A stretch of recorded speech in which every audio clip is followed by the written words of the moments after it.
Medina চার্টারে কথা ছিল সব ধর্মের মুসলিম মুশরিক ইহুদিরা মিলে মদিনাকে রক্ষা করবে, কিন্তু তৃতীয় হিজরিতে যখন উহুদের যুদ্ধ শুরু হলো সবার কথা ছিল যেই আক্রমণ করে আমরা মদিনাকে বাঁচাবো, কিন্তু কুরাইশরা যখন অ্যাটাক করলো ইহুদিরা আর আসে না। বিষ্ণু বললেন, ওহে ইহুদিরা, তোমরা না চুক্তি করলে আমার সাথে যে মদিনা বাঁচাতে সবাই ঝাঁপিয়ে পড়বো, আসো। একটা ইহুদিও বেরোয় না, একজন ছাড়া, তার নাম মুখাইরেক। বাহাদুরের মতো ঘোড়সাওয়ার হয়ে বেরিয়ে গেলেন এবং বললেন, গোটা ইহুদি সাম্রাজ্যের একজনও যদি না আসে আমি মুখাইরেককে কেউ ঘরে আটকে রাখতে পারবে না।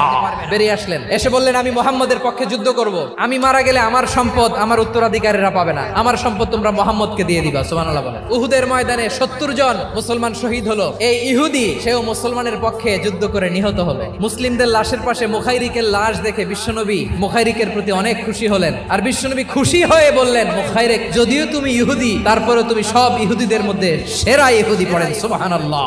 আমার নবী ইহুদিকেও সম্মান দিতে কার্পণ্য করে নাই। আওয়াজ করে বলেন আল্লাহু আকবার।